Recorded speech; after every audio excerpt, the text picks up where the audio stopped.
3 years ago, I had no idea what VC is. I had no idea that there was people out there who are willing to take big bets and believe in big ideas. Honestly, feels kind of surreal.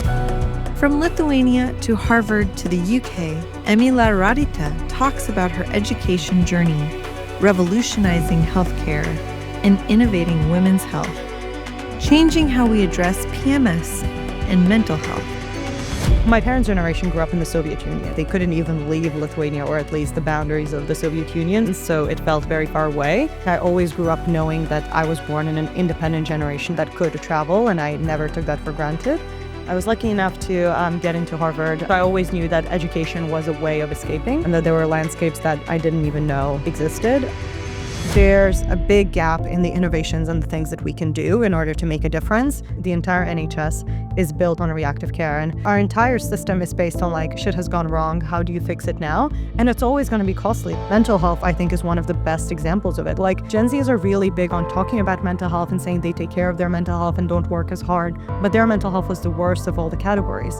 Why are some of the women's brains more sensitive to that hormone change, whereas others isn't? Because there's just so much that you're going through from a physiological perspective. That's super interesting, to be honest. And you call it interesting, investors call it challenging. Welcome to the Immigrant Founders Pod, where we explore incredible stories of entrepreneurs who've crossed borders and built thriving businesses against all odds. And today, we're joined by Amile Radiate, who's a co-founder of Samphire Neuroscience. Welcome to the pod. Thanks for having me. I actually want to thank you for coming here because you're almost about to close your raise. And I remember I was doing my raise last year, and the last 2 weeks was just, wow, horrible. I wouldn't even speak to my mom, but you're here sitting in the chair. So I'm ever so grateful. How's the raise going? It's going actually really well, which I never thought I'd say. I think one thing that's interesting and obviously is relevant for our conversation today is 3 years ago, I had no idea what VC is. I had no idea that there were people out there who were willing to take big bets and believe in big ideas other than grant funders in academia, which most people wouldn't consider super risky. And I think the fact that like 3 years later, we get to sit here and talk about a business that I've been building for the last 3 years and think about people believing in it and about to give us funds in order to be able to build it to the next level, honestly feels kind of surreal. And I'm super grateful for that experience. Well, congratulations, first of all, that you're in this space. And I wish you all the best. We will talk about that a little bit later. Good. But tell me, how did everything start? So, growing up in Lithuania, where in Lithuania? Vilnius, the capital. Oh, wow. I love Vilnius, by the way. I was there about 7-8 years ago. And I will tell you, I was pleasantly surprised.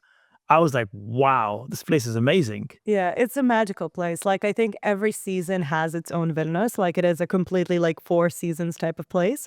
And that's one of the things that I realize in my life. I'll always need the 4 seasons. And I think there's few places that are as beautiful as Vilnius every single season of the year. Would you say the UK has 4 seasons as well?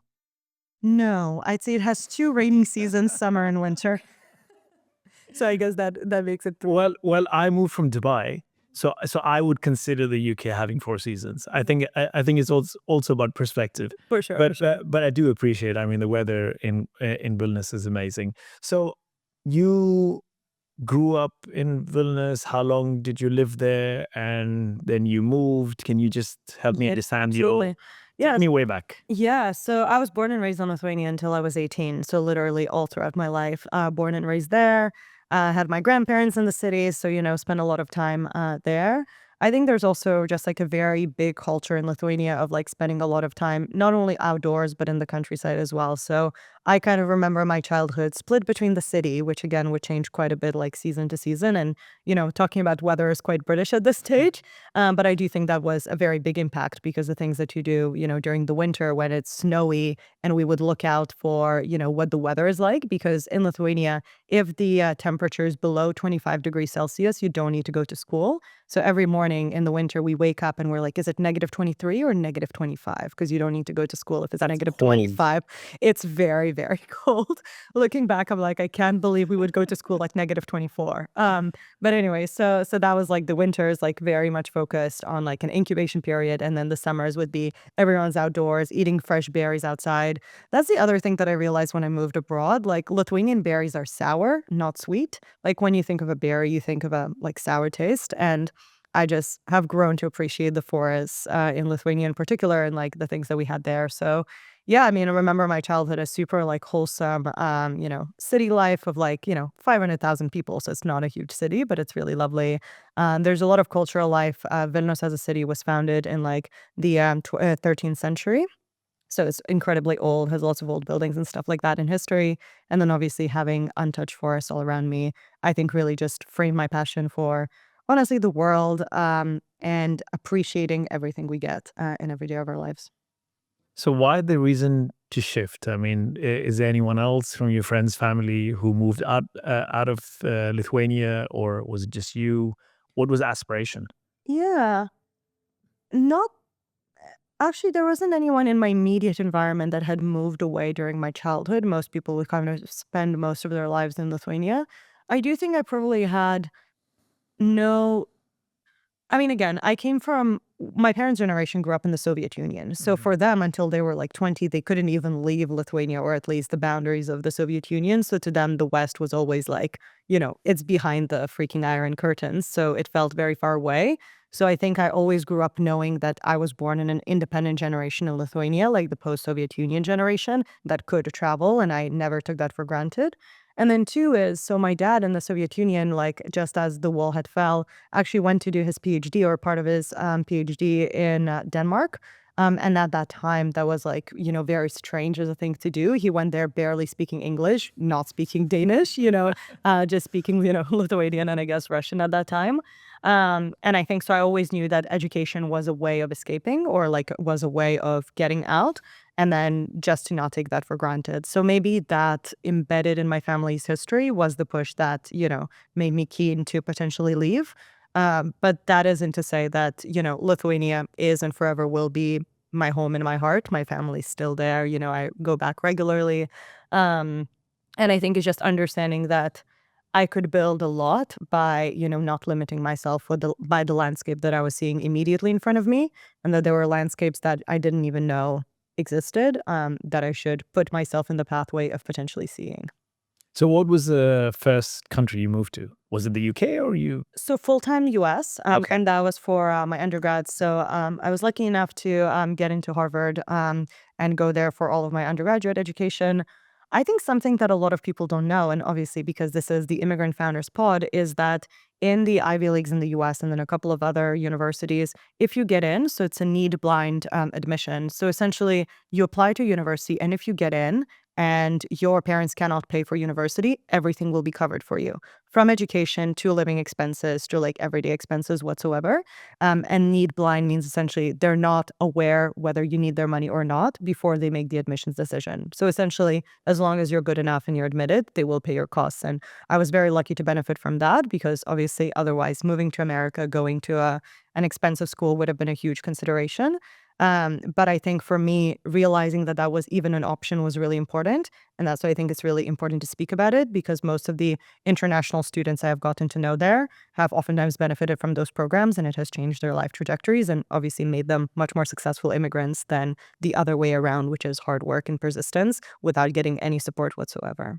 Well, that's super interesting to be honest, and I'm Yeah. and I'm glad you shared that because even I didn't know about it. Yeah. So is that limited to Harvard or country or universities at that league, or is it general? So it depends, and there's increasingly more universities that are doing it, and obviously it depends on the good and the bad times. But to my knowledge, all of the Ivy Leagues do it, and then MIT, U Chicago, and Stanford have a need aware. So essentially, when you apply, they know whether you'll need financial aid or not. So it could impact their decision, but they will still give it to you if you need it if they decide to admit you. So obviously, it's more like the need awareness may cloud their judgment at points. Like if there's two students that are equally good and one needs funding and the other doesn't, there is a chance they don't admit the student that needs funding. But all the other ones are need blind, so they would never know whether you need money or not. That's so interesting. So once you're in, and then you tell them, okay, now I need support and whatever, and then Exactly. they obviously have to give it to you. Exactly. That's such a great program. I think it's Wow. outstanding. And, I used to think like, it's not necessarily that you need to be, coming from complete poverty. But for example, I remember when I was going to university, so this was 2016, I think it was a barrier of $60,000 household income or something, or maybe per person, per parent income. I think it was household income or something along those lines. And I'm like, in European terms or in Lithuanian terms, that was exorbitant money. Like, I know maybe now it seems different because like obviously inflation and like wages have changed and stuff like that. But at that time, I didn't know anyone who was earning anywhere close to, $60,000 of household income, there. And then obviously it scales. So you essentially get less funding as your income decreases. But I just thought that that was just so phenomenal for me. Like the concept that you could go to an outstanding university just because you were smart enough. Wow. Sounds silly. Like we now think of education as this huge privileged thing, which it absolutely is. But for it to not be tied to money, like really changed my perspective of like access and like luckiness and like how I treat that in my everyday life for sure. That's just amazing. Like, wow, of course, I mean, definitely you have to be smart, hard work, and all that. But for that facility to just be there, I think that's just phenomenal. I mean, I think it's silly because I think we earn, and I think, again, a lot of especially immigrants or people who come from like harder lives, oftentimes the world shows us over and over again that if we work hard, we'll get some things, but we won't get everything because life is unfair. And moments in your life when you see like, oh, I worked hard and I got something in exchange of that feels not necessarily fair because nothing's fair, but that feels good. It's like, wow, so there are good things in this world. So yeah, I remember as a young adult, obviously it was incredibly impactful and it absolutely changed the trajectory of my career. That's just amazing. Just a little bit that on that as well. I mean, because it's so interesting. So, how did you apply, and why Harvard? Were you applying to other universities as well, or Yeah.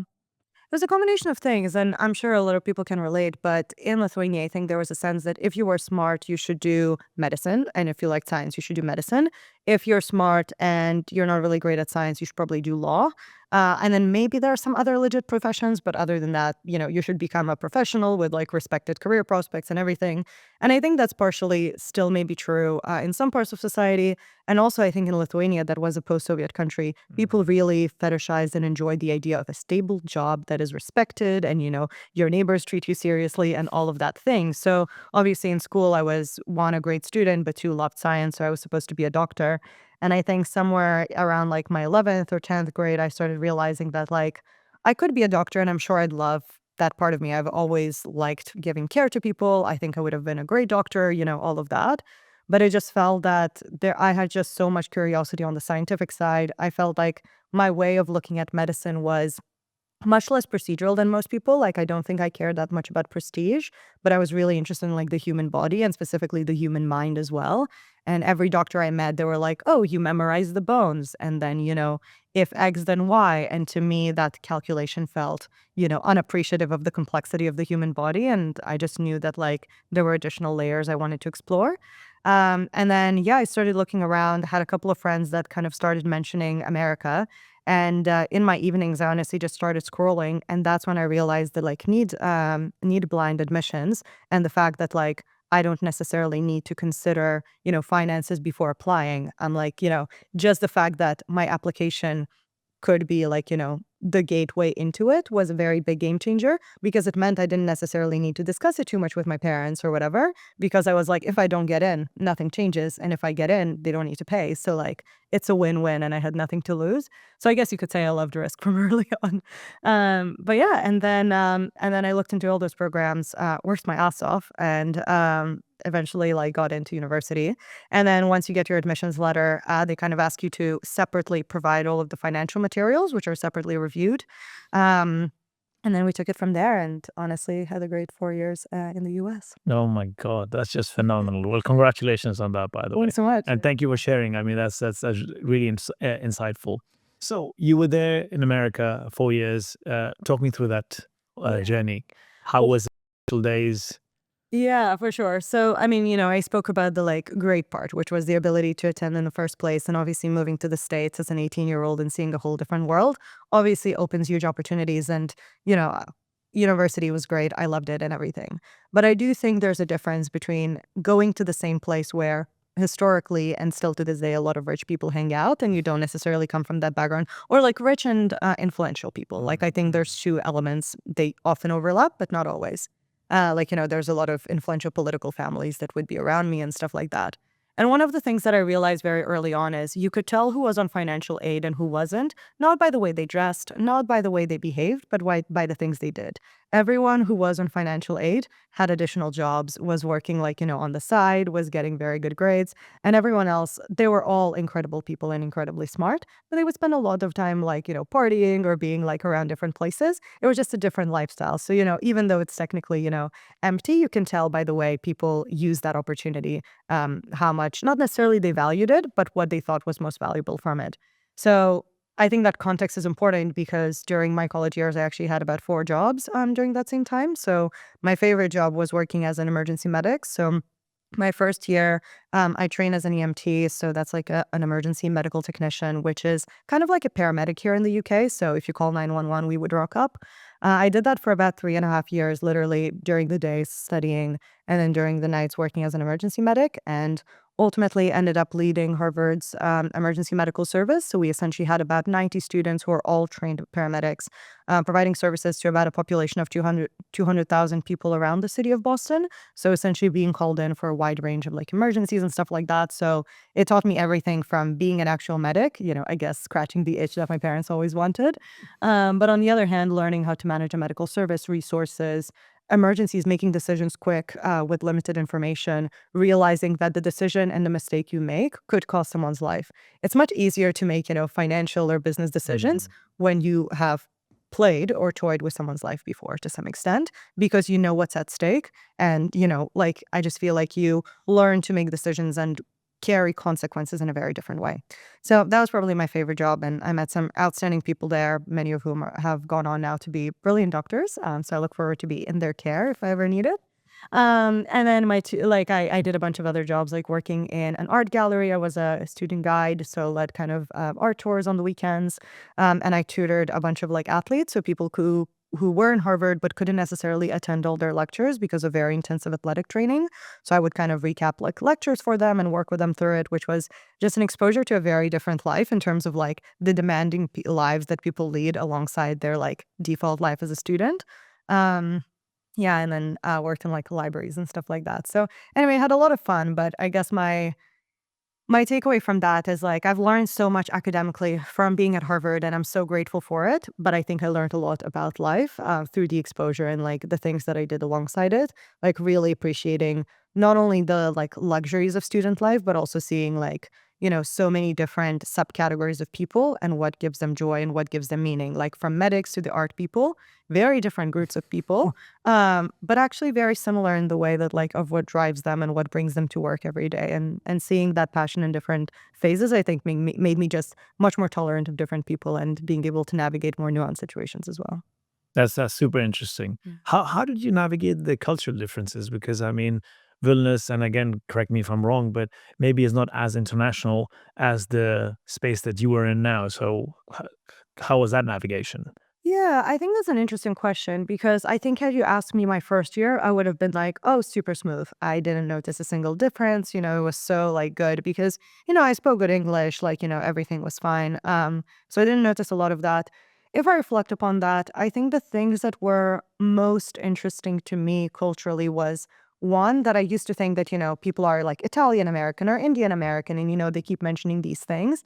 But I think one of the things that I definitely felt is like everyone's still American. Like there's still like the shared that like you're still American. Like it doesn't matter what you put in the beginning. Like sure, you might have like family traditions, but like realizing that American was much more of a thing. Because I think before I went there, I was like, America is just an international place, but it's actually still very American at its core. And maybe it sounds redundant now because we all kind of get it.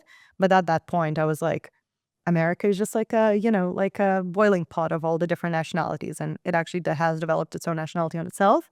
And then I think the other thing that was interesting is understanding cultural history and the role of race there as well. because, there's people take different approaches of do you see a race or do you not? But I think living in Lithuania, and Lithuania is a very white country. Like, it doesn't have a lot of diversity. It's slowly changing, but still very slowly. And for example, what's interesting is Lithuania only allows one citizenship, which means a lot of kids of mixed heritage oftentimes wouldn't hold a Lithuanian citizenship. So your image of Lithuania oftentimes is very homogenous. But that means that I grew up in an environment where I actually never reflected deeply about like my racial identity. I was like, everyone around me is kind of the same. If I meet someone different, like I wouldn't even like necessarily notice it. Like it just wasn't part, because we had no history with other races. So we had no like pre-existing relationship or whatever. And I think moving to America and realizing that race wasn't just how people appear, but there was a deep embedded history. And I don't mean it in a superficial way. Of course, I knew the knowledge of like slavery and whatever. But kind of to my naive 18-year-old mind, I kind of thought we had like mostly resolved it. And I was like, now I'm sure in America, everybody lives happily ever after. But also like realizing, not even in everyday interactions, but like honestly, like socioeconomic status. Like if you look at people on financial aid, you could see there was a racial trend there.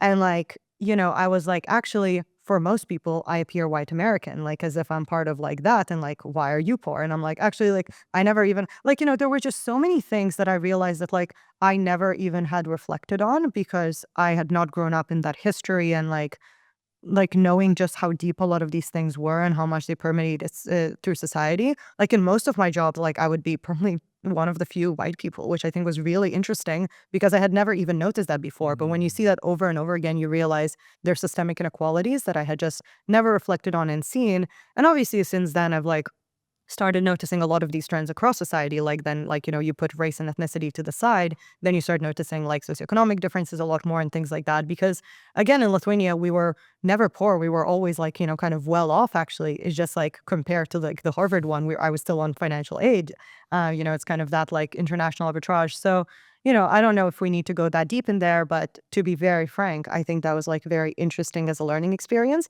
And I actually think a lot of the white Americans never got that experience because they grew up kind of knowing what the status quo is. Yeah. Whereas for me, it was a shock to be treated as a white American, but not actually being like I don't have any prejudices or background with you. Like I don't understand why you would have assumptions about my family being like super rich or whatever or something. And it was just like, yeah, interesting to learn a lot of these things. But as an 18-year-old, you've never been in that space, and so how did you navigate? I mean, did you had like a other people who were feeling the same? You had like a support network, or To be honest, don't think I ever spoke much. I mean, so what I should mention is my undergrad was a joint degree in neuroscience and anthropology. So in neuroscience, obviously, people don't speak about that stuff. But in anthropology, I was around people who were very aware of the world. In fact, most people came from different communities all over the world doing research, like, back in Myanmar, back in India, back in like Palestine. I had people who would go and do field work in like war zones or like trying to repatriate dead people from regions of conflict or whatever and things like that. And I'm like, I think those were communities where I could really speak about those differences, but they were also hyper aware. It's like I wasn't speaking it to people who weren't already aware. It's Right. like you always create your own echo chamber. But to be honest, I'm like navigating it. Like I don't want to overstep and say I was super like, insightful as a kid. Like a lot of these reflections did come later as I reflect about my interactions. In reality, I think I was just incredibly naive. Like I would be interacting like with someone and I'm like, we're all the same, like whatever. And like not realizing the context around our interaction would sometimes be there. And again, not always. Like I think by far and most, it was like very, fair. But it was just realizing that I hadn't been brought up in a way to be aware of it. And maybe I should be. And then catching myself and being like, but should I? And then like, would people expect me to be? There was just this whole thing of like, who's right here? Because maybe then I'd rather be naive, like, and things like that. So I don't know. I still, I mean, I've resolved it for myself as an adult, but I haven't resolved of like, what should I have done as a child? And should I have been more aware of these things? And honestly, I don't know. Like I grew up in a very homogenous society. Like I never was forced to think about these things other than like, we're all different. So, yeah. I think really it's a society. I mean, should you have been aware of this? I don't think so. I mean, because it was not really a need or requirement. So then why, And I think that's not just limited to the society in Lithuania. I think that's just across the globe. I mean, I'm ethnically Indian, and India being India, the largest population on this planet. I mean, we're still, just although there's a lot of internationalization from that perspective, but still, I mean, it's a different mindset versus the UK versus America and so on. So I think that's just quite natural. Yeah. No, 100%. I just think that like it is interesting as the world does become more globalized and we do see a lot of like less filtered media, or honestly, like as we see more nationalism and things like that. Like I think as we see a lot of these narratives emerge of emphasizing our differences without speaking enough about like similarities or shared backgrounds or like having that naivete, I do see that danger of like honestly remembering my society in Lithuania that was very homogenous, them use it like I don't know, hearing like American propagandist media about like something that they've never experienced and then making assumptions as a result. Like, I am worried about the like rise of totalitarianism and like nationalist movements and whatever. And like, yeah, again, like not to get political, but I do think that context is very important whenever you interpret extremes. And I just think there's a lot of extreme communication without deep and committed understanding of what that underlies. 100%. And that's why traveling is a gift. 100%. The more people, the more places you visit, the more people you see from different cultures and different societies, the more you understand. And that is what, helps you with context. So you're now in the UK. Yeah. Why the shift? Why didn't you continue your life journey in the US? Yeah. So I was graduating from my bachelor's degree in March and May 2020. So it was actually very interesting as a graduation experience because obviously, like, you're graduating after so many years of like hard work and like, you're supposed to have a massive graduation and like a month-long party kind of situation. And for us, that wasn't the case because COVID hit and there was a global pandemic. And in the beginning of COVID, a bunch of people moved back to their countries. Like essentially, we were told on March 13th, 2020 to abandon all of our kind of campuses. And I was too afraid to go to Lithuania because Lithuania had no reported cases of COVID and I really didn't want to be patient zero. And so essentially, I asked for extensions, and me and a bunch of international students who had the same concerns, because we did have a bunch of people parties like the day before where everybody was, shuffling around and we knew there had been reported cases. And so a bunch of international students asked for extensions in order to be able to stay, to not infect their families, to not infect their countries and stuff like that. So there was a period of about 2 months from March to May 2020 where, I was just staying in university accommodation, but the whole university was completely empty. Everything was remote, everything was online, and the only people on campus were the international students, which is actually hilarious and very unique as an experience, but it was really lovely. And during that time as well, because I was a trained medic that had just led the Harvard's emergency medical service that I had just finished my tenure in, I was also very interested in supporting, like, obviously with like medical expertise, like there was a lot of requirement for medics and there was just not enough like medical support for people. And I wanted to go back into the field. And one of the things that I remember them telling me is essentially because I'm a young person, I'm more dangerous as a medical provider than help, because essentially I could be asymptomatic with COVID, go into the houses of fragile people, infect them while myself being, asymptomatic. And even though I give them a bit of medical support, I'm actually more dangerous to them. Wow. And so I think that was a very interesting reflection because it was around the time where in my university career, because I was working as a medic, I realized that there were a lot of systemic issues we were dealing with as medics all the time that were not getting resolved. Like, we call them frequent flyers. So people who, for example, would overdose opiates very regularly in Massachusetts, we drive them to the hospital and give them Narcan, so an anti-opiate the night. Then in the morning on your next shift, that same patient gets Oh my God. because they left the hospital, overdosed again. And it's incredibly bad. But like as a medic, you're like, I, dealt with this person 7 times in the last week. And it's clearly a systemic problem, like, Right. and, they don't have a home to go back to. So what are they supposed to do? Like it's not their fault at all. It's just like this whole systemic thing. So on the one hand, I was aware of those systemic issues. And on the other hand, feeling during COVID that I was there on campus doing my remote studies and so much fun, but not being able to help in a freaking global pandemic with medical training and education and all of that just made me realize how I really loved taking care of patients. And I do think like the medical field in general, I just believe in so much and I have so much respect for doctors. But for me individually, I just felt so powerless. I just felt that like I was there with the education, with the skills, like everything you need to help, and I couldn't. Mostly just because of who I was, which was like young and asymptomatic. Like it's a biological fact. Like it wasn't anything. But I was like, how do I change these like more systemic things in a way that's more long lasting? And I think that was when I first started thinking about like, I had some background in like public health and whatever. And I was like, there's a big gap in the innovations and the things that we can do in order to make a difference that could make a huge difference in the medical field. I had seen that psychiatry was one of those fields that still had very little innovation. It's still the only medical field that gets diagnosed by a book and not a single test that is being done or objective. And so that's when I made the decision to go do my master's and PhD. And that's how I ended up in Oxford, essentially trying to be like, okay, how do we make a difference in the medical world in an applied sense, but in a world that can be a little bit more systemic and make people's lives better? And again, because I had so much experience working with psychiatric emergencies from like opiates to rapes to suicidal attempts, like psychotic episodes, like you're too late. You need to have fixed it earlier. And I was like, how do we make those treatments better? Because whatever we're doing now clearly is not working. So yeah, that's how I ended up in the UK. Long story. Wow. Long story, but very interesting as well. Why didn't you continue in America though? I mean, you could have continued studies in America, or I think you're getting at the core of it. I think a part of me, so I did have an offer to go to Yale for my neuroscience education, but the PhD in Yale was 7 years and the PhD in Oxford was 4 years.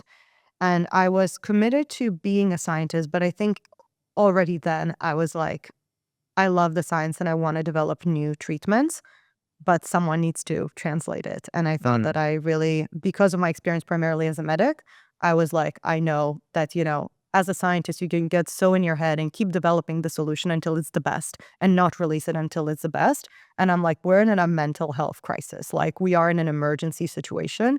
And I mean, I know you relate to this a lot as well. And I was like, if I spend 7 years in my PhD, like getting in my head that like it's not good enough, we need to keep iterating and there's nothing, that we can build into actionable and meaningful solutions, then I'm going to spend the 50 years of my life doing that. And I'm like, if I spend 4, maybe I'll feel differently about it. So I think that was the main reason. And then honestly, I just was very keen on the like Oxford professor background at that point.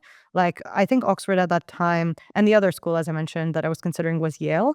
And Oxford and Yale were the two institutions known for being very like translational psychiatry focused. So essentially they had the psychiatry element, which was very focused on applying neuroscience research to mental illness specifically. And then they had the translational bit, which is essentially developing new treatments, whereas a lot of universities focus on finding out the mechanisms of disease, like how do we develop depression or how do we develop schizophrenia. I was much more interested in like, we can figure out how we developed it. But at the moment, it seems like 1 in 5 of us have some experience with depression. So like, let's fix it first. Then like we can, do the fun scientific questions. And there's a place for all of it. Like I love the research landscape, but I could see myself getting frustrated in being in a non-translational role. Because again, I was trained as an emergency medic. I see a problem, I evaluate the information that we have, and like you try to fix it in the best way possible for the short and the mid and the like long term as well. Thank you for taking action, by the way. Yeah, thank you. You I too. think, I think it's really important. We spoke about the pandemic, but the reality is we are sitting on a mental health crisis. I mean, it's an epidemic at this point in time. Sadly, and we can talk about this maybe in a little bit more detail, but sadly, I think there's more talk and less action. Yeah. And that's why thank you for taking action. I think it's super important. So moving to the UK. Yeah. Was that another shift, or the from a cultural background perspective, or America already was that warm up stage where UK then became relatively easier or seamless? Yeah, that's a good question. I think I was prepared that there would be a shift. So in that sense, I think I handled it better. And I do think I was older, much more reflective. So I think I was more prepared for that change in any case. I think Brits are just like weird, especially when you're trained in an American world, like maybe I would have found it less strange had I moved directly from Lithuania to the UK. I think the first kind of cultural shocks were that, so even though I technically moved to the UK during my PhD, I had actually done 2 summer internships in London before. Okay. One was with Public Health England and one was in the Lithuanian embassy here. And I essentially had already had a bit of exposure to British culture. And the thing that I remember imprinted in my head is I was working in this big, Public Health England office, trying to figure out how do we deploy government capital in order to invest in, mental health innovation. Actually, we were looking at insomnia at that time.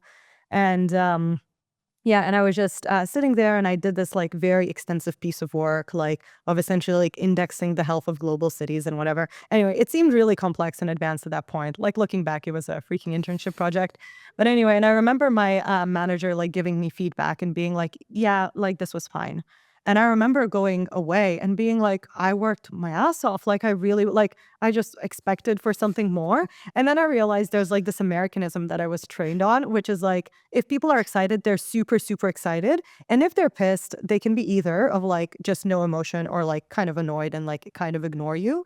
But the word fine, like there's no median in the US. And I think that like I remember that story because like I carried it with me to a lot of other circumstances where like the Brits are just like even, in many ways. Like while the Americans are up and down, everything's just emotional and out there. And I mean, I'm clearly very like, American in my comms and like I think leadership as well. But I am like all in or nothing. And I think the British like 50% is something to get used to. Or like for example, in university grades, when I got to like my master's and my PhD, I mean it's mostly not graded, but there's a couple of things that are graded. And I'm like the fact that here like 60 or 70% is like outstanding, whereas in the US it's like 100. I'm like, what's this? Like, are you just making us feel like shit for no reason? Um, yeah, and I don't know, like I have lots of thoughts on what it does to like mentality and people's willingness to work and like, feel like they connect to other people as well. Like I do think there's a lot of distance between people in general. Here was my experience. And if you look at my friend group now, like I would say it's like 95% international, even in London. Like I have relatively few British friends, and that's also the case in our team as well. Like I just think that that just like kind of builds over. And yeah, that probably just comes down to like that like foreignness of culture anyway. Like you do get integrated into it, but I think you create your own ecosystem within it of like other people who get you. And it's not necessarily British people. I mean, London is 37% of people not born in London. So, it's very international as far as cities go. Yeah, London especially is I mean, definitely we know it's a huge melting Mm. pot, but also a very interesting city. Talking about, you moved to Oxford because you wanted quick execution, like you just wanted to, I mean, you just wanted to do things faster. Do you think navigating cultural shifts kind of hinders or slows that because now your brain is trying to comprehend that, that transition between Lithuania, America, and now the UK. So now now you're also forced to work on that element, and then this takes away from the actual work that you want to do. Hmm. That's an interesting point. I don't think that's the case for me, just maybe because it's like a side effect of my like profession in the sense that like I am a neuroscientist, which means I'm very curious in people's brains. And, our brains are just a reflection of our own past experiences. And so I think I always struggle to take people as generics or like whatever it is, including cultures, like whether that be individuals or cultures. And so to me, thinking about people and their reaction to me and how they respond to me felt kind of part of my profession. Like that was kind of part of my PhD. Like, my PhD expertise is in brain stimulation for depression. So, I worked all the time with people whose brains and depressions are different. It's not like everybody with depression is the same. And in fact, I was working specifically on identifying subtypes of depression and how do we treat them differently in order to, have better treatment outcomes and stuff like that. And by definition, my job required to like psychoanalyze every person and understand what uniquely drew them to this phenotype. And is that phenotype generalizable or is that just them given their life experiences and stuff like that? Like one of the things that I will never forget is in one of my lectures of someone who's not a psychiatrist by training, but like a scientist, very curious about it, essentially made the statement of like, oh, depression can get triggered by a lot of things, but usually, it just like emerges like naturally, like, your just brain becomes like dysfunctional. And yes, there could be a trigger, but generally just something there in the background. And I remember interviewing someone for a depression study that I was running. And, there's a standard questionnaire we go through that is like psychiatric and whatever. And one of the questions there was, you know, you just go like traditionally through like the PTSD questionnaire and you're like, oh, have you ever witnessed someone being killed or did you kill someone? And the person in front of me said yes. Oh, And I was like, okay, I know there's somewhere a workbook of what I should do if someone, reports murder.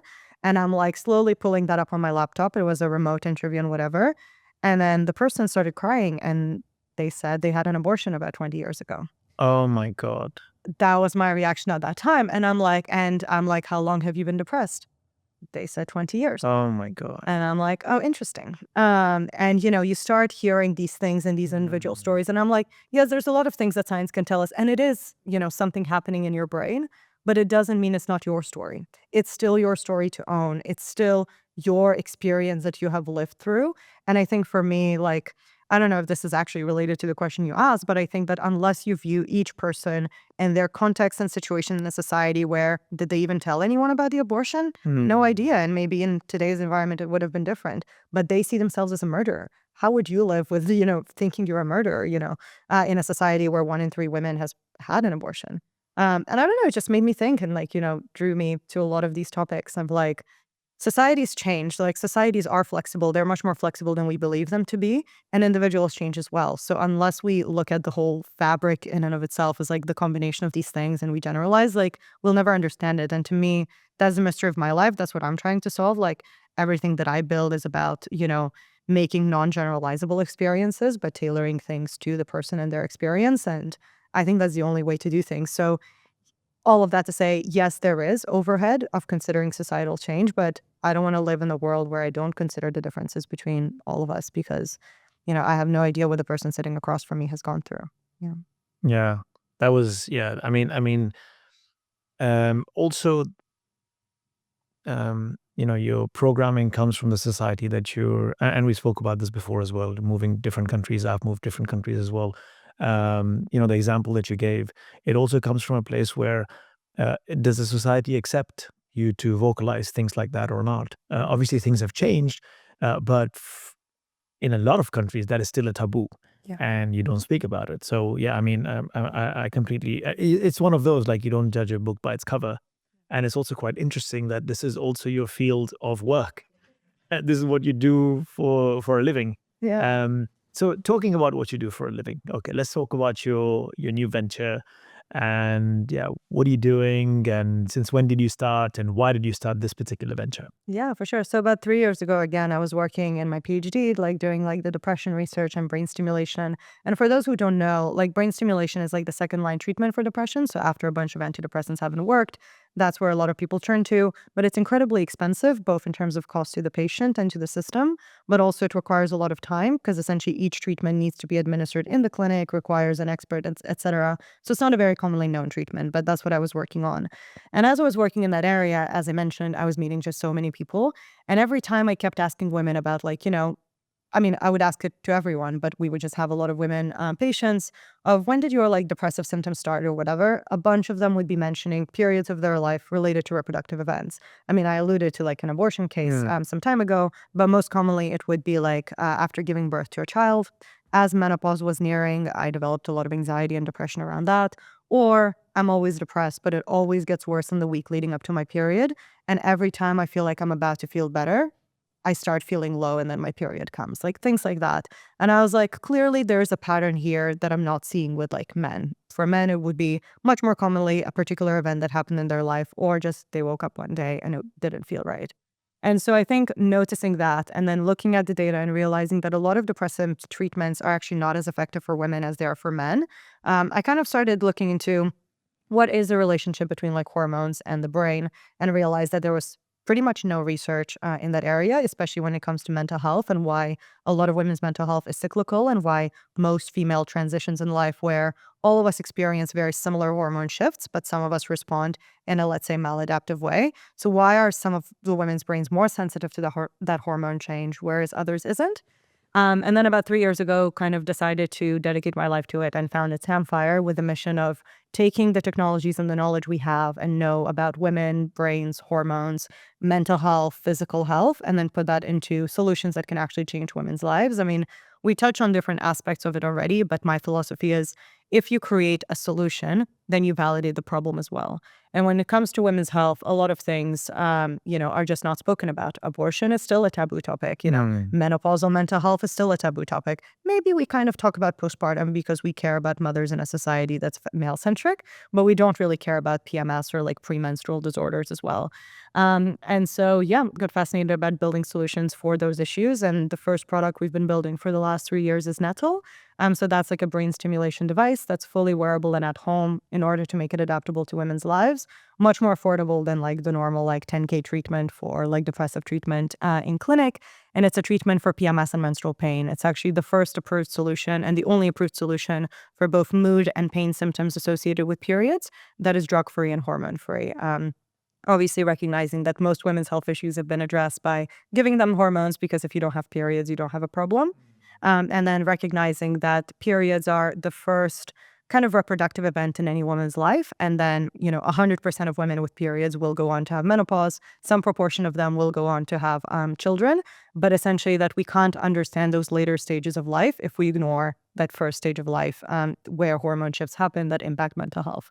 And in the case of PMS, which is premenstrual syndrome, symptoms like low mood, anxiety, irritability, anger management issues in the week leading up to your period, that impacts about 90% of women in general of menstruating age, which is kind of insane, of course, to different extents. And about 3 to 8% of those women are debilitatingly severe symptoms, something called PMDD or premenstrual dysphoric disorder, but probably about 30% to enough of an extent that it impacts their everyday functioning or ability to perform or get promoted at work. So yeah, that's what I've been doing for the last 3 years. Got Nettle cleared as a medical device following clinical trials and manufacturing stuff this June in 2024, and we're now available to users. And we actually just launched a few weeks ago and have been getting, honestly, such heartwarming reviews since. It's been, obviously I've been building this for such a long time and testing it in clinical trials and, seeing it work, but seeing it not only work in like a clinical or like scientific way, but seeing it transform people's lives has been truly phenomenal. Like the number of women that I've met that are like, I'm unable to do anything for a week every single month. And because of that, I work as a contractor. I can't take a stable job because otherwise they'd fire me every month. And they're like, I look forward to having a stable job. It's the things that like, I've never had a personal experience with, but like realizing how much of a difference a simple treatment can make has been really powerful. And we look forward to building a lot more, kind of game-changing treatments for this area in particular, and obviously contributing to science while we do that as well. That's just beautiful. And no money in the world can buy that feeling. I mean, that's just, all your hard work, that's it. Yeah. Is just done. Before we get a little bit more into the business, what was quite interesting while you were talking about the entire life cycle of a woman and everything a woman goes through because of the hormonal changes, I was actually speaking to someone in our company who is now 50, just over 50, and we were speaking about menopause and so on. And then, the conversation just digressed into exactly this, oh my God, as soon as women hit puberty, they go through PMS, and some of them, PMDD, and then you've got premenopause. So you've got postpartum depression, you've got, if they're having kids, and then as they age, I didn't even know that, there's something called premenopause. So then there's premenopause and there's menopause. And I'm like, oh my God, like, I mean, it's just constant, like what the hell?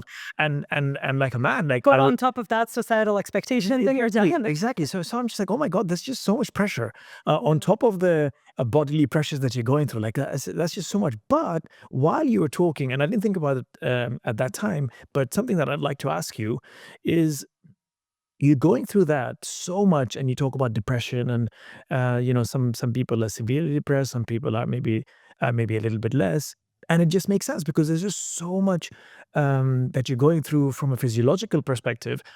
But then, if you look at majority of the suicides, the deaths are by men, which is quite interesting. I mean, why would you think that is the case? Well, it's interesting. There are about 5 times as many suicide attempts by women than there are by men. But there are, I think, about twice as many suicides by men as there are by women, which essentially means that a lot of women choose, and again, I guess trigger warning just because of my area of work, and 70% of women with PMDD experience suicidal ideation every single month. It's an incredibly high-risk case. But women tend to be choose less lethal methods when they try to die by suicide. So for example, they try poisoning, which oftentimes means they end up in the hospital but don't die. Whereas men, it's guns, it's hanging, it's drowning. Poisoning is by far one of the most common methods that women implement. And I think the fact that women attempt suicide 5 times more than men is actually very telling about their mental state, that it's much more chronic, whereas men's is very much more binary, I would say. And I think that's reflective of a lot of other things about the gender differences to some extent. Like women can take a lot of high levels of pain for an extended period of time, whereas a lot of men, like extreme pain can push them over the edge. And, that's been shown even in like tolerance to IV drugs, like when you're getting post-op care and like how much medication you take, like men are like, just give it all to me, like it's so painful, whereas women are like, I think I can bear through this just a little bit, and then 2 hours later they're like, just a little bit more, and in the end, like their pain sensitivity increases so much that they end up consuming a lot more of the medication to relieve pain, because men were like, just shut it off, and then like the brain adapts to it. So anyway, like I'm expanding across different areas, but yes, you're right that there's a lot of suicides by men, but I'm not saying it necessarily reflects women being better off mentally. It just means that they struggle with it differently. And and who's left when a husband dies? Yeah. Yeah.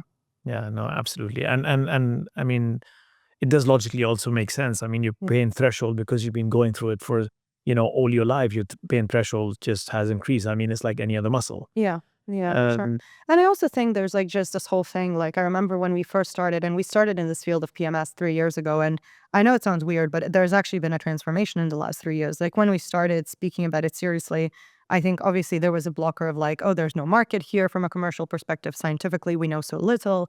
But there was also a lot of women who are like, shh, like, just don't make it a problem. Like, why are you fussing around about it? Like postpartum, yeah, that's serious. That's serious. That's serious. But like PMS, like you're just being a bit dramatic. Like, And I was like, okay, like, why do you feel that way? And they're like, well, my mother told me it's fine. We all go through it. My doctor told me it's fine. Scientifically, there's no data, so like, it must be fine. All of these things, and like all of these different little pieces of information make you believe a narrative. And I'm like, okay, what if we build a solution for PMS? So like, and it works for people who self-identify as PMS, then is it fake? Like, which is like a whole interesting discussion we're not going to go into. But for example, we're talking to the FDA, and we told the FDA that we created this treatment for PMS. How would you like us to run our clinical trials? And they're like, how do you measure PMS? And I'm like, we suggest this measurement. They're like, we've never measured PMS. We don't know what results we want to see. Like, what's good on a PMS scale? And I'm like, we're at that level, Wow. on a regulatory, like we're discussing with them. And I mean, all kudos to the FDA, amazing experiences so far. They're working so hard. They bring in pain experts, OBGYNs, neurological experts, whatever. But like, we still don't know how to measure in the society. And like, we have built a solution for something every woman knows exists, but no clinician knows how to measure. And I'm like, there's just something trippy about that. Wow. Yeah. That's crazy to think. Yeah. Because I mean, basically the society is saying that that's a pain that, that's a norm. I mean, you just have to accept. Yeah. Or it's non-existent. And I don't know which one is worse, accepting it or being told that it's in your head. Yeah. Oh, Our company slogan is "It's all in your brain," and we've gotten some like backlash around it. But I think the word of like "it's all in your head" has been used so much around women and around a lot of people in chronic pain and around people with depression. And I'm like, I feel like we should reclaim it about like, it's all in your brain, because just the fact that it's in your brain doesn't make it any less serious, because there are people who have like, let's say, a broken ankle. You show everyone your broken ankle and everyone feels sorry for you.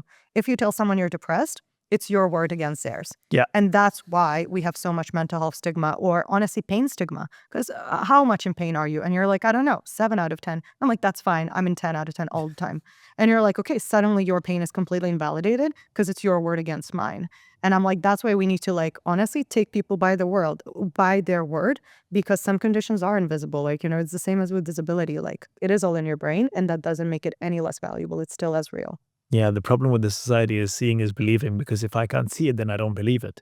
That is a problem, and like I said, there's a lot that's being done in the whole mental health space, but we're still a long way, I mean, there's just so much that needs to be done. Yeah. There's a lot more, I really believe up until now, even now, there's a lot more talk than actual action. There's so much more action needs to be done. Yeah. I mean, we see it day in, day out. I mean, not only in the B2C space, we were in the B2C space and then moved to the corporate world as well. And everyone wants to talk about it. Everybody's trying to push the agenda, but yeah, you're really not also. What action would you like to see? I think more money. I think, you need to put money where your mouth is, just in general. I think if it's research, if it's actual execution, if it's support, just telling people yeah, they should be taking care of their mental health. I think that is not enough. Just spreading that awareness, I think, is not enough. In fact, if you anything, need it to stigmatizes it more. 100%. The onus on the person of like having done something about it. 100% from a government level to organizations. I think organizations play a big part. Yeah. Because if you look at mental health and, when you look at mental health support in general, I feel, yeah, perhaps cost and affordability comes into the play as well. And I think as a society, we do have a fundamental responsibility, and organizations can actually intervene and change, because they do have the ability and they do have the capital. And when you're looking at your own people as well, your entire company, you're only as good as your people. Yeah. So I think that support system needs to come from a place of funding. Yeah. Just across the board. I couldn't agree more. I think that like putting money where the mouth is definitely true for mental health. I think it's also true for women's health. I think what's also interesting from like a general perspective in terms of like allocating resources well is like you need to put the money into the things that there are from like funding on a governmental perspective, like corporates and stuff like that. But you also need to understand that proactive is always better than reactive, and that it's actually saves you money over time. Like, I think there's a fundamental problem with healthcare systems that we know how to measure reactive care. The entire NHS is built on reactive care. And it's actually really interesting having been an emergency medic, because you're on the bit where like the thing has already happened. It's already a shit show if you're there, and it's probably not great. Like, we were taught to deliver babies, and they're like, just swear, just like hope and count your blessings if you never need to deliver a baby. Because they're like, if you're delivering a baby and it's you, the emergency medic, then something went terribly wrong, because most things should be planned. And so I'm like, our entire system is based on like, shit has gone wrong. How do you fix it now? And it's always going to be costly. Like, just think of like, do you take out insurance in general, or do you just pay the damages? And our entire healthcare system is running on damages. So of course, at a governmental level, it will always be more expensive. And mental health, I think, is one of the best examples of it. Like, yes, it's difficult to prevent cancer because it happens, to anyone. Dementia, it's maybe more predictable, but there's still very little you can do. Mental health is very, very predictable if you start early on. And I do think that if we had honestly just better health economics models, it would be a no-brainer. I think the cost of prevention would probably be a tenth of its management. Like from presenteeism, absenteeism, like suicides and things like that. I'm just like I know the financial argument is there. People just haven't calculated it.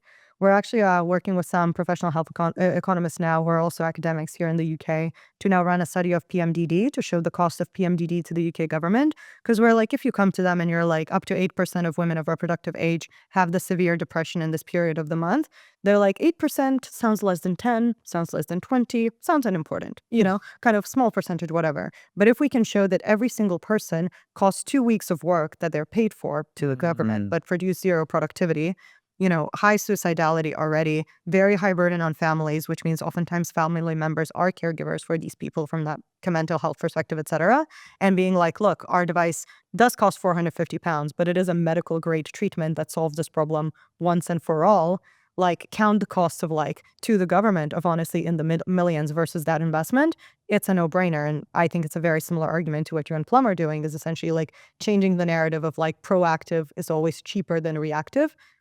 Almost I think multiple times. Yeah, 100%. And like we said earlier as well, seeing is believing. So if it's a physical ailment, you've broken your arm, I can see it. There's a problem, and I ask you if you're doing okay or not. But the reality is, if you look at majority of our physical ailments today are a direct correlation. There's a direct correlation to mental ill health. Yeah. So again, coming to that prevention and how much money then you can save for a lot of other even chronic ailments on a physical level. 100%. Yeah, I feel like it's a bit of like a paradigm shift in the way we think about it, because the moment we shift the way we think about it and the moment we shift the way we calculate things, correct, the financial argument will shift suddenly. And same in mental health, same in women's health. And I'm like, yeah, like you talk a big talk. It's time to walk the walk. 100%.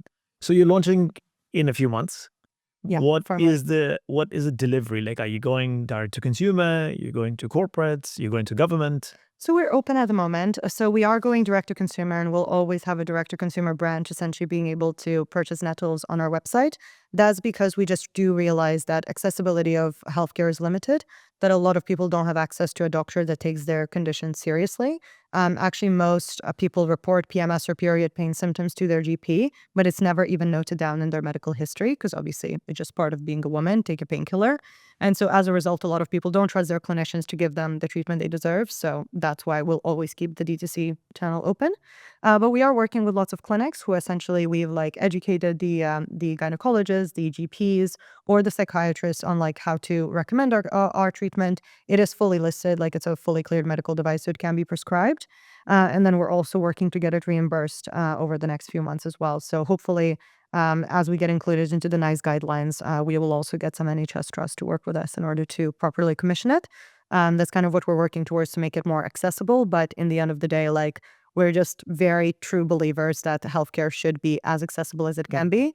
And the way that we try to do it commercially is essentially giving people a 90-day guarantee. Like we're so confident in our science, use it for 3 months, 3 periods. If it doesn't work for you, give it back to us because there's a lot of people who like we know it can help. And we don't want people to be, honestly fooled by a bunch of random vitamins companies that have never run a clinical trial to like think that that's going to transform their health. We're like, look, we're happy to stand behind our clinical trials and like the experiences of people whom we help. And that's our way of like giving back to the community as well. I think the D2C market or the space is pretty interesting, and also from a perspective of spreading awareness and challenging the status quo, and also changing the narrative. I mean, really making something that is so taboo and stigma actually sexy. Yeah. In my opinion, with social media and everything, because a lot of platforms and the trend has changed, especially I would think in the first world countries where people are prioritizing their health. People want to be healthier. They're looking at longevity. There are a lot of longevity hack gurus now. Yeah. But anyway, we're not going to get into that. But in general, like people are that much more conscious about their health. People are talking of obviously mental health. Since COVID has, the conversation has just expanded and exploded, and it continues to rise. So yeah, I think from a stigma and a taboo perspective, also the D2C angle is going to be quite interesting for you guys. For sure. I mean, you call it interesting, investors call it challenging. I mean, I think we are a new product in a new market. Like, we came into this company being like, yep, women have period pain, and they're going to put on this device and mood disorders linked to it, like PMS.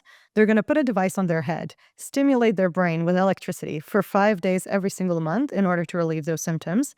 And, and this is going to be like a change in behavior and a new market and a solution. And you should have seen the faces we saw like 3 years ago. But now we have women who reliably put on a headband on their heads, use electricity to stimulate their symptoms, and are like, finally, I don't need to poison myself with pills. Whoever thought that it's a good idea to take a pill that impacts literally your bloodstream and every organ on your body in order to impact a small little part of your brain that happens to get dysregulated in the week leading up to your period? Like, what bid decided that in order to fix something here, you need to fuck up everything here? Because if you look at all the side effects related to both psychiatric treatments as well as kind of women's health treatments, all the side effects are in the rest of the body. None of them are really like mental health ones, apart from the fact that depression risk does increase with the use of hormonal contraception. But other than that, it's like all the rest of the body.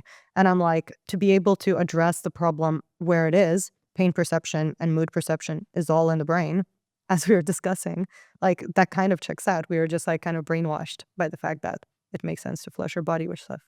Yeah, I think it's interesting. The awareness is changing. Science is evolving as well, which is Yeah. I mean, That's true. if you remember back in the days, doctors were prescribing that you should smoke cigarettes. Yeah. I think we've come a long way from there. So I mean, great job again. What you guys are doing. But I really feel that the D2C angle is super interesting. Thinking about social media, you're looking at Gen Zs now. You're looking at obviously millennials, but Gen Z especially. The drive on social media. And people want change. I think people want change. I agree. I just wanted to challenge that a little bit because just because, I mean, and we're discussing about this earlier about the fact of like how, you need to know your market really well. And when we started, that was our belief. We're like, society is changing. People don't want hormones. We have Gen Zs that are talking much more openly about periods, their health, sexuality, and whatever it may be.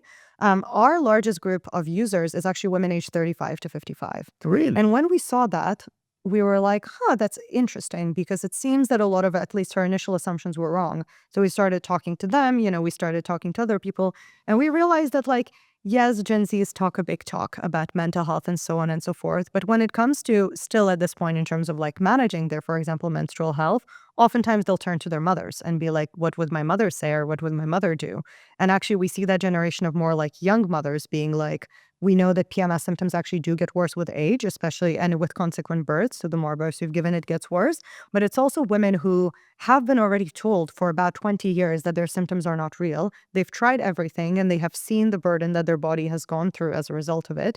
And so they're very keen to try something new because they can no longer be gaslit by the system that it's not real because they have spent 20 years suffering from the symptoms. And they're like, you can tell me all you want that this is X. I know that this is linked to my period because I have been tracking my symptoms. And if you ask them how are they tracking their symptoms, they don't tell you Clue or Flow Health like the regular period trackers. Excel. Excel is the most common way Wow. that women with severe PMS symptoms track their symptoms. Because they're like, no one allowed me to select that I have heart palpitations in the week leading up to my period. So I'm sure I'm the weird one. But when you get 70 messages like we do on support saying like, I must be the weird one, but I get heart palpitations in the week leading up to my period, I'm like, actually, we don't know anything about what these symptoms mean. Like, imagine you got heart palpitations reliably, like in 2 hours, like, it's going to be a shit show. So I don't know, like we've just learned so much about like what a difference it makes when women know their bodies. And now we're kind of understanding that like, we really need to go to those women who understand their bodies, trust their bodies, are willing to try our solution and stuff like that. And then when they become the mother generation, that's when we're going to trickle down to the young ones. But however open to innovation they are, and we still have a lot of young users as well. But I think that realization that like women have just been trained to ignore so many things, and the younger you are, the easier it is for you to believe that you're the one in the wrong. And you were noticing a lot of users among these like confident women who have learned through experience of what their bodies are actually saying. That's so interesting. Yeah. I mean, I was gonna say I wouldn't have thought, but it obviously makes sense. Yeah, it makes sense retroactively. Yeah, Not- yeah. Correct. I think it also challenges a lot of our assumptions around Gen Z is because I think coming back to your thing, like people talk a big game, but don't actually walk the walk. I'm like, Gen Zs are really big on talking about mental health and saying they take care of their mental health and don't work as hard, but their mental health was the worst of all the categories. And I have always found that paradoxical, and I still don't necessarily get it, but I do think it's crazy that like, I mean, if you look generally, and maybe that's me being judgmental, but like there is a trend that Gen Zs work fewer hours than generations before them. Obviously they commute less to work because the hybrid environment has changed and all of that, and their mental health is much lower than all other groups. I mean, there could be an argument that they're just more aware, but it's clear that whatever they're doing to take care of their mental health oftentimes isn't working. And in many ways, it's because they don't have access to like proper support, and the onus is on them to make it better. But like, if you just drink tea for an hour every morning, you're not necessarily going to fix all of your mental health. Like, I'm sure it can help. But it probably needs to be part of like a more concerted effort and support. So Yeah, 100%. I'm with you on that. I tried. Talking about because that's interesting. Talking about but you're also educating the Gen Zs through the other age groups, because obviously now that age group is then educating the Gen Zs. Are men into the equation? Yeah, I mean, 20% of our sales are men. No way. Because honestly, they're like, I can't believe my wife, partner, sister, daughter still tolerates this. They're like, if I had 1% of what they experience, I would have already solved this. They're Right. It's just such a no-brainer. Yeah, so we get a lot of, and this is, without doing any real advertisement. So this is just like men figuring this out, or like, I guess their partner sending them something. So I think men are definitely part of the equation. I also want to pick up on something that you say about like educating these women and stuff like that. Like one of the things that I was talking about the 35 to 55-year-olds is what's interesting with them is that they're confident in their bodies and they're educated about their own bodies. Like it's very difficult to tell them what they feel because they know what they feel because, they're embodied and they like have gone through those experiences, etc. And maybe that's the problem with Gen Zs. But our overall education and kind of the voice of our brand is very much focused on like women have been told so much shit to believe. Like there's just like so much stuff that we have been made to believe, sometimes using science, sometimes distorting the science or whatever. And we're like, our entire brand image is like, I know we've been told to water it down and be like, hormones get a bit crazy in that week before your period. But we're like, women want to know what hormones. What do they do? Because all of our hormones actually change very similarly. In fact, if they don't change in a very highly precise way, you can't ovulate. Like women's bodies are highly regulated. And if you're very stressed or if you've lost a lot of weight, you won't ovulate. Like your periods are directly impacted. The body is incredibly homeostatic and sensitive to change. And then you're saying that like some women just have these extreme symptoms, which is just a reaction to these relatively constant processes. So I'm like, actually, your explanation that hormones go crazy doesn't work anymore. And if you say that to an OBGYN, they're like, well, we still don't understand the science. And I'm like, okay, but that's not good enough for someone who spends 2 weeks every month feeling, suicidal, low, anxious, or in severe pain during their period. Like, you need to do better. So we're like, we actually wrote this book called The Cycle Brain Guide, where we literally went through the latest science as of like 2 months ago. And we're like, look, we can't make sense and put this all into theory, but here's all the breakdown of all the data that makes sense to us right now, how we developed our technology, the raw data we're working with, here are all the references and stuff like that.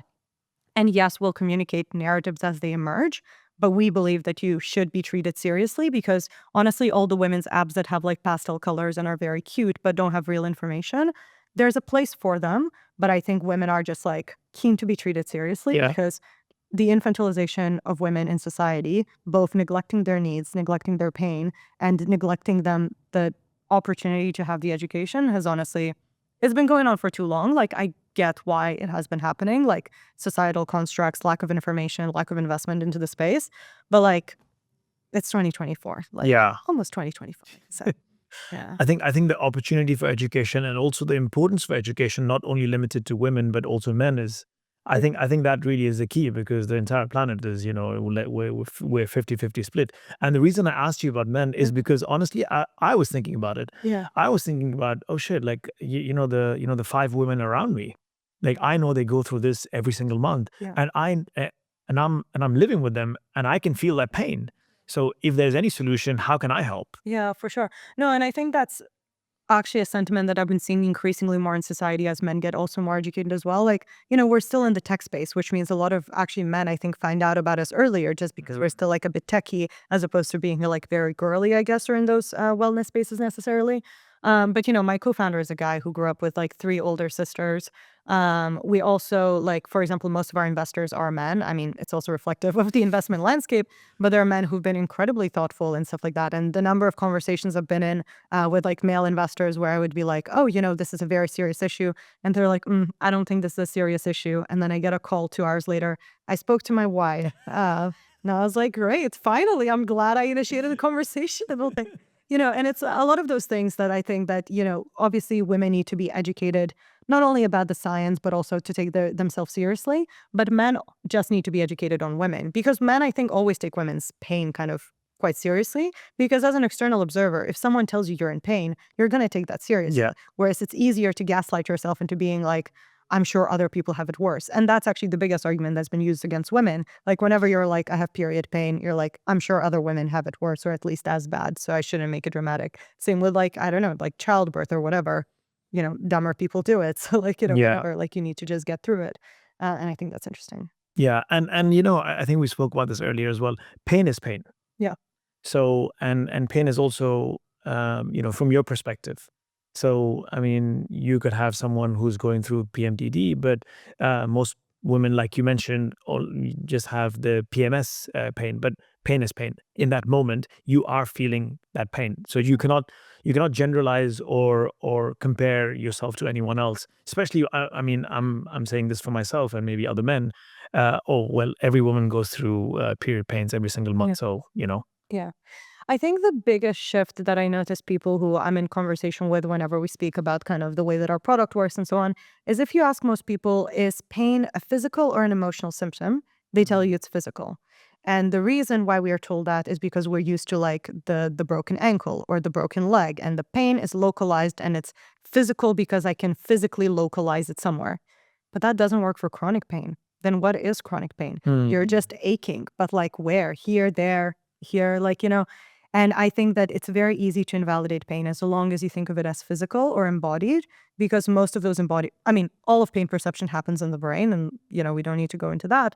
But I think it is very important, because when you shift to seeing a pain as psychological, you actually understand, like, and not to get Buddhist, but like existence is pain, and it's different expressions of pain through sometimes your body in order to make you stop and reflect on what's happening, sometimes through your mind, from migraines to psychological to mental health issues. Like, pain is such a broad concept. And while you view it as psychological, you will never be able to appreciate other people's as much. And when you understand it as psychological, you will treat other people with so much more respect, because you're like, I how much pain you're in at the moment. So yeah. And how are you navigating the conversations with investors? I know we started this pod by, talking about you going through an investment round now. So how are you trying to, or are there select group of investors who are, not industry agnostic, but, specialized in this field? I mean, how are your conversations relatively easier or difficult? Yeah, that's interesting. I mean, I think every fundraising conversation is hard because it's a competitive space. And I think we're building in a very difficult category. We're a regulated medical product, a therapeutic, not a diagnostic. We're hardware, we're software, we're firmware. We build everything in-house. We do our own production lines. Like, we do our own education and research. Like, honestly, we're like the hardest thing in terms of like core competencies that we need to be good at to succeed, at least like for this initial stage. And then as we scale, we can obviously scale some bits down, some bits up, and we also obviously develop all of our core IP in-house. And I think what's interesting about that is that for an investor, it's very difficult to wrap their minds around a new product, a relatively new team. I mean, my co-founder has built a business before, but I'm a first-time founder. A female founder is still unfortunately a factor that is being considered, a hardware business, and all of these like structural problems. That's definitely hard for sure.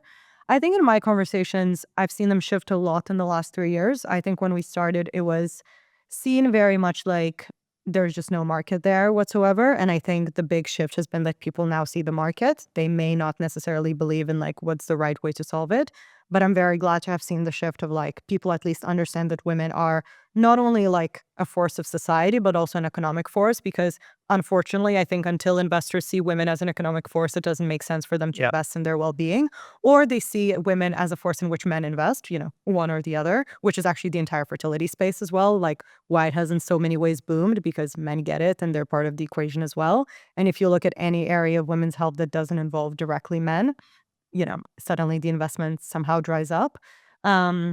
Yeah, so I think I've definitely seen that shift in that conversation. But I mean, maybe I've had the privilege of talking to a lot of really great investors. I mean, I've had a ton of like shitty conversations with people who are just not aware, like, have not done their background and whatever, but I put them to the side. In general, I think that investors think about this space with a lot of consideration. I mean, there's obviously a lot of worries about what it takes to succeed in this space, just because we're trying to teach people a new behavior and try to bring a new solution to the market, which always comes with a high risk environment. But I have been quite impressed by the thoughtfulness and reflectiveness of most investors I speak to.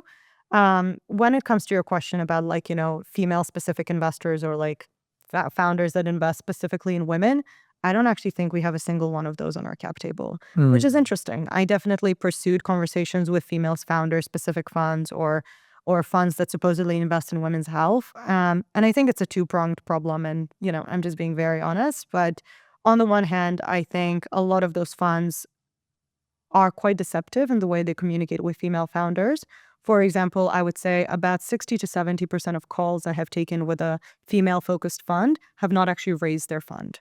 So there were conversations where they wanted the founders, like essentially they led founders to believe that they had capital to deploy. And of course, early stage founders, which is the definition of most female founders, they would, and you learn to ask these questions over time, but they would essentially not necessarily say they don't yet have the capital. They supposedly plan to invest in you. And I understand that it's a chicken and egg problem. Yeah. Building a pipeline and then, Exactly. But I think it's actually like, Immigrant Founders Pod, but when we speak about diversity in venture, it's non-existent, basically. And if you start saying that those people's time is the time getting wasted in the process of raising these diversity funds, like, I don't know, just something like really irks me about it, because I'm like, I know for a fact that I think statistically I'll probably have spent maybe about twice as many calls wasting my time with funds that would never invest in you. And you probably will have spent 2 to 3 times as much as like a white guy. Like, honestly, I'm just like, this is what the stats look like. And it's a shame, because it means that like, just because of who you are seen as a particular category, which means you end up getting your time wasted while you're trying to build something that's already harder to build because of who you are. And because of who you are, you're probably building in a space that's already harder to build in, because women are much more likely to build in spaces in general where that are social impact driven, as opposed to like financial gains only driven. So Anyway, so I've been quite frustrated with that space in general. I think there's so much need for diversity-focused funds, but I do think that the way, like, if the system is still the same thing where you give someone a pipeline and then they give you the money, I think in the diversity space it just doesn't work because essentially you prevent the founders that have actually beaten the odds from doing their work. So that's a big one there, on a positivity one. But I have been very glad to everyone that I think is on our cap table invested in us, not only as a women's health business, but honestly, I don't think they cared as much about me being a woman. They cared me being a neuroscientist that has built a solution for a population I deeply understand and I'm part of. Um, and I think that made a huge difference for me because I didn't feel like being taken part of a group. Um, and that was just my personal experience. And I'm grateful that they saw the vision and the hard work and the day-to-day grind that we put in as a team, despite of, what statistics would say. So, yeah. As a founder, you're constantly challenging the status quo, trying to disrupt, trying to beat the odds that are always or mostly against you. Do you feel and I can appreciate the complexity of your business. You're literally doing everything from every aspect. Plus, being in hardware brings in another complexity. Then you're in a category which again is a niche. There's a stigma, taboo around it. You're a woman founder as well. I feel this a lot of the times where as a CEO founder, I'm trying to put that front on. Do you feel you are also putting a front on that? Yes, and plus now you're raising funds, and there's this that brave face and confidence level, and your shit, and you've got everything together. Do you feel that pressure? It's an interesting question. Yes, to the extent that, like, I definitely want to put on a brave face for, first of all, myself probably, and then two, my team, to make sure like that everyone is motivated and understands the vision behind it all. Um, no, because I think I used to. Now I feel it much less than I used to, I think is the best way to frame it. I think when I first started on this journey, I thought it was all, appearances and, like the passion and all of that. And I just realized that actually you can't really fake it, because it attracts the wrong people to you. It attracts the people who are attracted maybe to the hype or to the image you were given to them. And this is a long journey of building something difficult, and you need to be real with people. And you want people who are comfortable with you being real with them in the long run. So I'm like, actually, I just no longer see that much of a value. I'm like, if someone's not going to invest in me because I'm in SF and I'm on a 4 a.m. call with an investor, like, and I look a bit tired, I'm like, great. Like, yeah, I do look tired, but like there are circumstances around it that just make it a reality or something like that. And two is I think I do have a secret superpower, which is that my co-founder is my romantic partner. And the fact that like, I get to share the stresses with someone who deeply understands, like, it's not just going, like, yes, it's true that you don't go back home and you leave your work behind, but which I think is very hard to do anyway as an entrepreneur. But it means if I'm like, I've had a hard day at work, he can actually pick up the slack. He can actually be like, I know where the stressors are coming from. Let me do this for you, and vice versa. And to be honest, like all of the manufacturing, that's him. He's like our COO. He does a lot of our operations. But I think it's just such an interesting, and unique position to be in, because I do think a lot of founders don't have that. And I think it's very hard where your partner will never understand that you're stressed about getting a call. And they're like, yeah, but what did you do today? And you're like, I wrote some emails, but I was just waiting around for a call. Like it doesn't sound like a productive day. Like, I don't know, I didn't like write a grant application or something. Yeah. And I do think that I don't know. I think that founders and co-founders who are very mutually incentivized is a superpower not often spoken enough. And, I've seen now a lot of friends who have unfortunately gone through co-founder breakups, and, it's always very painful on so many different levels. But in general, like that idea that like you have two people and the more you can incentivize them on the same frameworks, I do think the stronger the team you build. And obviously you need to make sure that like, you have professional like compatibility and the ability to pick up different areas of work. But it really helps not putting up a front, because it's the same front that I'll have at home. Oftentimes, like, it's professional, but like you can't hide, and everyone's aware of it. I think that is so critical, Yeah. especially for you and your co-founder. So I have a similar situation. So, well, not romantic partnership, but my co-founder is also my first cousin. Oh, okay. So that I cannot tell you how much of an impact that has had in me, like obviously on the business front, but in my personal life as well. Yeah. Like that just changes everything. Like because you're so true. Like I mean, it's impossible. It's really like I understand work-life balance, whatever, but I mean, there's just one brain. You got that one brain. It's like how can you not bring work home? And especially these days, we are working from home as well. Like Yeah. technically speaking. I mean, there's a thing So where they say, never work with family. And I'm like, that's true in most cases. Like, if you're randomly trying to pick like Uncle Jack and be like, let's build a business, like, probably don't. Like, I'm sure Uncle Jack's gonna fuck you over. But like, in general, if you reflect about it deeply and you're like, you and your first cousin, like, you could have a good work relationship and there's good reasons behind it, then like, I don't know, I'm just like, how else do you incentivize? Like, you need to have something else in the yeah. business, because I've just seen so many cases where the business gets left behind and, in like a big fight and you've lost everything because you weren't aligned in the first place. No, 100%. I mean, for me, it just came from a place where I didn't have money. Yeah. And who else is going to trust me to, Then trust me so much to now embark on this craziness, this delusional journey without also getting paid, So it was just one of those. And obviously now it's 7 years and we're still together and the business has grown.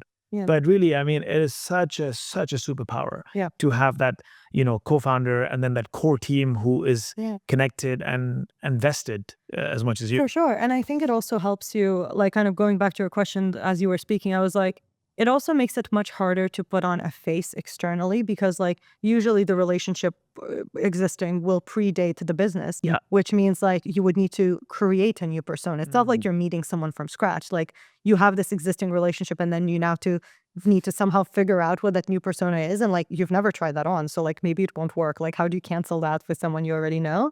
Yeah, I think it saves you. I think it keeps you real. I think it keeps you grounded. And again, like, I think founder mental health is a whole nother topic just because, it's a niche topic. But I do think that, like, a lot of founders are very stressed and, oftentimes don't have the support of their immediate environment around them. So in any way that you can make those networks tighter and relationships stronger, I think is really good. I think for people listening, especially people who are in the early stages of their business or thinking to start a business, I think that's a really important point that authenticity is scalable. Yeah. And this is a long journey. I mean, if you look at the life cycle or the turnaround cycle of any startup now, like 10 years, easy, So, and it's very difficult to put up a front, like you rightly said, for such a long period of time. And also what you rightly said is, there is an audience and then there's a community. Yeah. What you want to build is a community. So if people don't like you for the person you are, then you also don't want to work with those kind of people because, I mean, things inevitably will keep breaking and there will be more failures than successes. Yeah. And you're going to learn things about yourself you didn't know. Oh, 100%, So I think the more true. Okay, so there is a fact where you have to sometimes keep that front and you have to be bold. And obviously you're leading a company and, the company is only as strong as a leader and so on. That is true, but being true to yourself is super important. Yeah. And vocalizing that with your co-founders and with your team members and whoever, even in your investors, because you also want to part. And again, if you look at the relationships or the partnerships that you do with investors, I mean, that is a very critical partnership. Like you don't want to get like the wrong investor on your cap table. 100%. So knowing that from the beginning is super important. You might feel that, perhaps you just want to close the transaction or you just want to close that role just for the sake of it. But in the long term, it will come and bite you in your ass. So for sure. No, I really like how you framed it, like the marathon, not a sprint perspective. And also, like, I maybe see it very, like, bluntly as like a resource allocation problem. Like, if you worry about what people think and you need to put up a front, a part of your brain is busy doing that. Can you build a business that's going to be the type of businesses that you and I are trying to scale on 80% of your brain, on 70% of your brain? Probably not. You probably already need more than 100%. And if a big proportion of that is occupied by you caring what people think, caring about your perceptions, being someone who you're not, that's always going to be like a bad, allocation of resources. And ultimately, you can't fix who you're not. You can retrain and become a better person. But as part of that, you can still be like authentic. Like you can't just like put up a front that's totally fake. So yeah, I mean, I agree with you. I like the framing of allocation of resources. I'm going to start using that. So you're raising funds now. Once again, congratulations that you are. Hopefully you close before the end of the year. What's next? Yeah, I mean, for us, we're really looking ahead to the US. I think we're excited to be able to offer our treatment across some of the first biggest markets. So we're already available in Europe and the UK, and the US is the last kind of big regulatory market to go to because most countries globally, from a medical device perspective, care either about the CE mark, the European regulation, or the FDA clearance. So, like, Canada looks up to the FDA, Australia looks up to Europe. And so once you have those two big, like, regulatory markets cleared, you can scale globally, which is obviously our intention. I mean, as I mentioned, we are the only treatment on the market that's medical grade for these conditions that is drug free. So obviously, we need to be everywhere in the world, is kind of my perspective there. And then obviously, learning and growing in the European market and understanding what are the right ways of reaching the right people for our audience at the right stage and time. By which I mean working with governments to get ourselves reimbursed, to make ourselves more accessible, working with kind of employee benefits platforms and making ourselves available through essentially employers recognizing that women do sacrifice time at work as a result of these conditions. And then three, obviously reaching people themselves through our D2C channels and educating them about these topics and like starting conversations in friend groups. Because most women know which one of their friends has the worst PMS or the worst period pain. And I'm like, as long as we can start those conversations that are, led in science and actually delivering upon our promises of giving an actual solution, then we have a duty to scale. Yeah, Yeah. yeah.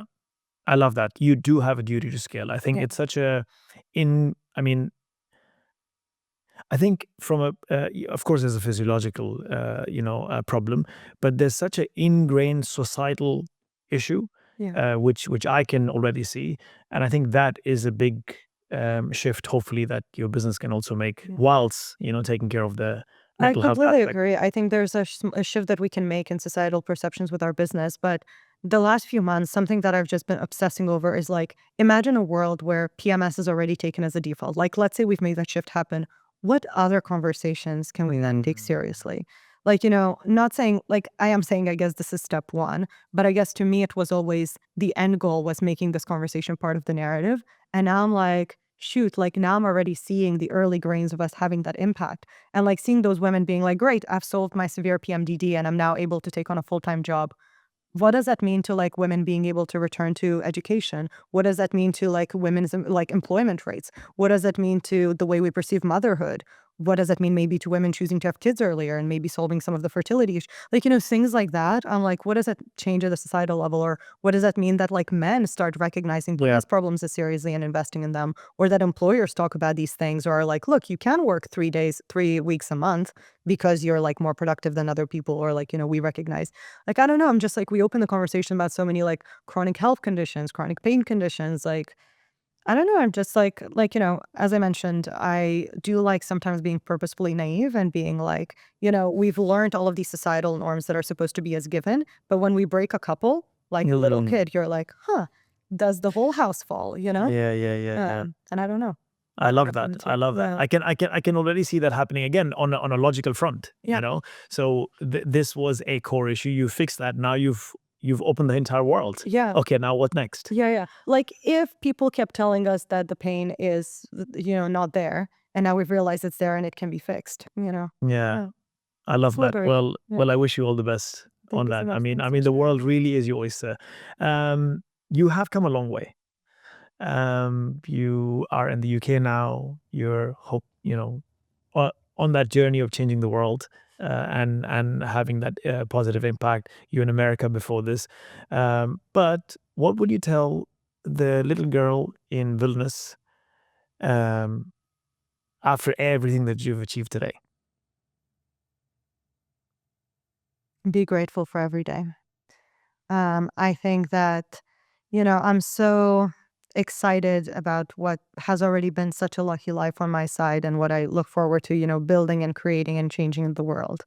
But, touching a little bit on like the prevalent mental health issues that I see around me in the last year has actually been quite hard in my like friend group in terms of having see people die by suicide, having had very young people around me diagnosed with cancers or, other long-term and sometimes terminal illnesses, and realizing that life is very long until your last day in some ways. And not to be like, I don't view it morbidly. I spent all my life dealing and, I'm dedicating all of my life's work to making people's lives better. But I think unless you appreciate every day, you will always have too short of a life. And I want to be grateful for every day I spend with people around me and show them the care I want. And someone said, if you think of someone, just drop them a message. And I think you can only do that if you're grateful for every day you get to open your eyes, build something great, create something cool. And it doesn't mean that every day needs to be ideal, but like it makes you grateful for the hard days. It makes you grateful for the less hard days. It makes you grateful for the days you met someone and the days you said goodbye.